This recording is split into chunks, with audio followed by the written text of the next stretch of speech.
பழனியில் இன்று தொடங்கும் அனைத்துலக முத்தமிழ் முருகன் மாநாட்டிற்கு பிரம்மாண்டமான முறையில் ஏற்பாடுகள் செய்யப்பட்டுள்ளன. இந்த முருகன் மாநாட்டில் காணொலி காட்சி மூலம் முதலமைச்சர் மு.க.ஸ்டாலின் வாழ்த்துரை வழங்க இருக்கிறார். இது தொடர்பான கூடுதல் தகவல்களுடன் இணைக்கிறார் செய்தியாளர் கார்த்திக். தற்போது அனைத்துலக முருகன் முத்தமிழ் மாநாட்டிற்கான ஏற்பாடுகள் எந்த அளவில் இருக்கு? விரிவான தகவல்களை நீங்க பதிவு செய்யுங்க. நிச்சயமாக, அதாவது முருகனின் மூன்றாம் படை வீடாக இருக்கக்கூடிய பழனியில் இன்று அனைத்துலக முத்தமிழ் முருகர் மாநாடு நடைபெற இருக்கிறது. கிட்டத்தட்ட 3 மாதங்கள் இந்த ஏற்பாடுகள் செய்யப்பட்டு வந்த நிலையில் இன்று காலை சுமார் 8 மணிக்கு மேல் தமிழக முதல்வர் வாழ்த்துரை வழங்கி இந்த நிகழ்வை துவங்க இருக்கிறார். இந்த நிகழ்விற்காக மிக பிரம்மாண்டமான ஏற்பாடுகள் இந்த பழனியில் இருக்கக்கூடிய பழனி ஆண்டவர் கல்லூரியில் நடைபெற்று வருகிறது. குறிப்பாக இங்கு 8 நுழைவாயில்களில் 3 அரங்குகள் அமைக்கப்பட்டிருக்கிறது. ஒரு அரங்கம் முழுவதுமாகவே கிட்டத்தட்ட 3000க்கும் மேற்பட்ட பக்தர்கள் அங்கு அமைந்து அங்கு நடக்கக்கூடிய இசை நிகழ்ச்சிகள், கலை கச்சேரிகள் உள்ளிட்டவை ஒரே நேரடியாக 3000க்கும் மேற்பட்ட பக்தர்கள் காணலாம். இன்னொரு வடிவில் இருக்கக்கூடிய இந்த குகை வடிவிலாக இருக்கக்கூடிய இந்த மண்டபம் தான். இதில் திரையரங்கம் மற்றும் புகைப்பட கண்காட்சிகள், நூலகம் உள்ளிட்ட 8க்கும் மேற்பட்ட கண்காட்சி அரங்குகள் இங்கு அமைக்கப்பட்டிருக்கிறது. குறிப்பாக இங்கு வந்திருக்கக்கூடிய பக்தர்கள் இங்கு இருக்கக்கூடிய அரங்குகளை கண்டு வியக்கக்கூடிய ஒரு நிலையில் இந்த ஏற்பாடுகளானது இந்து சமய அறநிலையத்துறை சார்பாக செய்யப்பட்டிருக்கிறது. மேலும் இந்த அரங்குகளை காண்பதற்காக நேற்று முதலே பக்தர்கள் ஒரு சிலர் வந்த நிலையில் இன்று 8 மணிக்கு மேல் அனைத்து பக்தர்களும் இலவசமாக வரலாம் என்று ஒரு அறிவிப்பையும் நேற்று இந்து சமய அறநிலையத்துறை அமைச்சர் நேற்று தெரிவித்திருந்தார். மேலும் இந்த அரங்குகளில் நுழைவாயிலிலேயே கிட்டத்தட்ட 6 படை வீடுகளுக்கு உண்டான முருகனின் சிலைகள் தத்ரூபமாக அமைக்கப்பட்டிருக்கிறது. மேலும் VR காட்சிகள் மூலம் இங்கு இந்த 6 படை வீடுகளில் இருக்கக்கூடிய முருகனின் தத்ரூப காணொளிகளும் இங்கு ஒளிபரப்பப்பட்டு இருக்கிறது.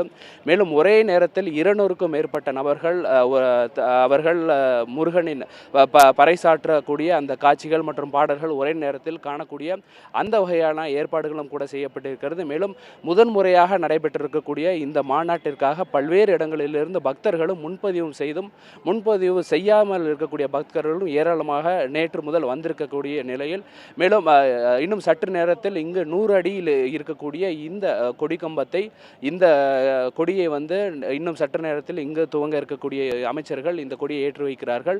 மேலும் காலையிலிருந்தே பக்தர்கள் நீண்ட வரிசையில் இந்த நிகழ்ச்சிக்காக காத்திருக்கிறார்கள். குறிப்பாக சிறப்பு ஏற்பாடுகள் பலவும் செய்யப்பட்டிருக்கக்கூடிய நிலையில் பல்வேறு இடங்களிலிருந்து பக்தர்களும் கூட இங்கு குவிந்து வருகிறார்கள். தற்போது நம்ம இருக்கக்கூடிய பக்தர்களும் கேட்கலாம், நீங்க எந்த இடத்துல இருந்து வந்திருக்கீங்க, என்ன ஏற்பாடுகள் செய்யப்பட்டிருக்கீங்க?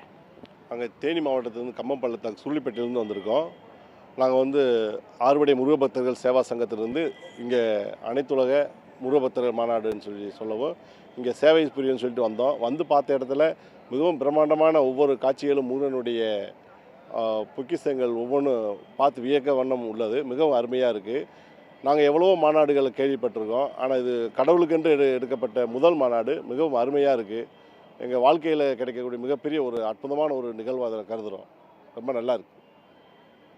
இந்த முருகன் மாநாட்டுக்கு இந்த 3D காட்சிகள், திரையரங்கு இதெல்லாம் அமைச்சிருக்காங்க. இதை பற்றி பக்தர்கள் எப்படி ஃபீல் பண்ணுறீங்க நீங்கள்? அது கடவுளவே நேரடியாக பார்த்த மாதிரி அவங்களுக்கு ஒரு ஃபீலிங் இருக்குது. இது வரைக்கும் எங்கேயுமே நாங்கள் இது மாதிரி பார்க்கல. ரொம்ப அருமையான நிகழ்வு. ஒவ்வொன்றுமே தமிழ்நாடு அரசு மிக அருமையாக பண்ணி கொடுத்துருக்கு. முதல்ல இந்த நிகழ்வு ஏற்படுத்தி கொடுத்தது தமிழ்நாடு அரசுக்கு மிகவும் நன்றியை தெரிவிச்சுக்கிறோம்.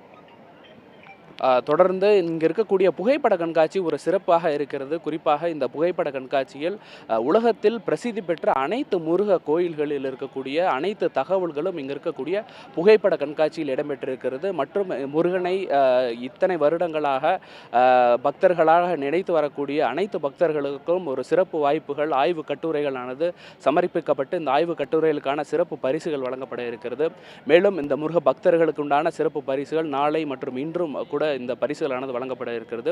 மேலும் புகழுக்கு புகழ் சேர்க்கும் விதமாக இன்று இந்த நிகழ்ச்சி மிகவும் பிரம்மாண்டமாக துவங்கி இன்று மற்றும் நாளை நடைபெற இருப்பதால் இங்கு பழனியில் இருக்கக்கூடிய இந்த மாநாட்டு திடலுக்காக பல்வேறு இடங்களிலிருந்து பக்தர்கள் குவிவார்கள் என்று எதிர்பார்க்கப்படும் நிலையில் வெளிநாடுகளில் இருந்தும் கூட கிட்டத்தட்ட 300க்கும் மேற்பட்ட வெளிநாட்டு முருக பக்தர்கள் மற்றும் தமிழ்நாட்டை சேர்ந்தவர்கள், அண்டை மாநிலங்களில் இருக்கக்கூடியவர் உள்ளிட்ட பல்வேறு இடங்களிலிருந்து இந்த மாநாட்டு திடலுக்கு பக்தர்கள் குவியும் வண்ணமாக இருக்கிறார்கள். தகவல்களுக்கு நன்றி கார்த்திக். உடனுக்குடன் செய்திகளை தெரிந்து கொள்ள சன் நியூஸ் பெல் ஐகானை கிளிக் பண்ணுங்க.